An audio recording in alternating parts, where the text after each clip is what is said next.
Alors bonjour et bienvenue au cours 44, Marie de Charlevoix. Voici une phrase célèbre qui date de plus de 2000 ans. Quoi que tu fasses, fais-le avec toutes tes forces. Et ici, nous utilisons le subjonctif présent. Alors, courage et persévérance. Nous poursuivons donc la conjugaison et nous sommes ici au cours 44, le subjonctif présent. Et je te rappelle que tu peux faire pause et aller télécharger ou imprimer les notes de ce cours sur Marie de Charlevoix. Eh bien, le subjonctif présent est un temps simple. Et rappelle-toi du cours 33 où nous avons vu les temps simples et les temps composés. Il sert à exprimer une action incertaine, comme une volonté, un doute, un souhait. Il est employé avec que ou QU apostrophe dans une subordonnée. Regardons, je doute que Léo veuille venir au cinéma. Et ici, cette phrase exprime le doute. Je souhaite qu'elle dorme bien cette nuit. Ici, cette phrase exprime un souhait. Et voyez-vous, nous retrouvons le que ou le QU apostrophe suivi du verbe conjugué au subjonctif présent. Regardons maintenant les terminaisons du subjonctif présent. Dans un premier temps, portons une attention particulière aux personnes. Je dois mettre que ou QU apostrophe devant mon pronom. Les verbes réguliers se terminant par ER, E, ESE, ION, IE, ENT. Les verbes réguliers se terminant par IR, IS, IS, se terminant par S, IS, ISION, ISIE, IS, ENT. Les verbes irréguliers E, ESE, ION, IE, ENT. Et allons voir notre auxiliaire avoir maintenant.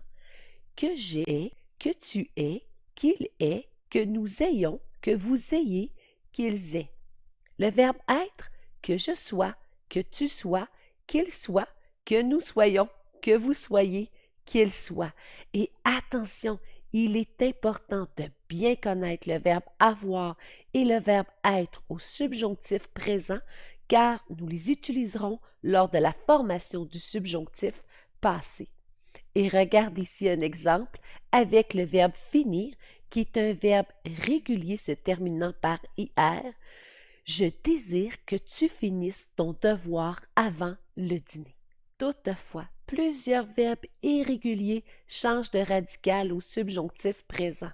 Allons voir nos exemples. J'aimerais que tu ailles à l'épicerie.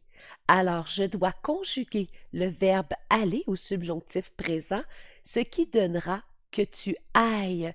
J'aimerais que tu ailles à l'épicerie. Mes parents exigent que le verbe faire, mon lit tous les matins. Allons voir le verbe faire à la première personne du singulier, ce qui donnera mes parents exigent que je fasse mon lit tous les matins. Maintenant, je crains que nous, le verbe devoir, partir plus tôt. Alors, allons voir le verbe devoir au subjonctif présent à la première personne du pluriel. Je crains que nous devions partir plus tôt. Et finalement, je doute que vous, le verbe pouvoir, m'accompagnez. Alors, le verbe pouvoir à la deuxième personne du pluriel au subjonctif présent donnera je doute que vous puissiez m'accompagner. Et si cela est difficile pour toi, n'hésite pas à consulter un conjugueur ou une bécherelle. Finalement, êtes-vous prêt à vous entraîner sur le subjonctif présent? Eh bien, il suffit d'aller sur Marie de Charlevoix, des exercices d'attente. Et bien sûr, le prochain cours, il s'agira du subjonctif passé. Et pour le moment, je te dis bye bye, à la prochaine.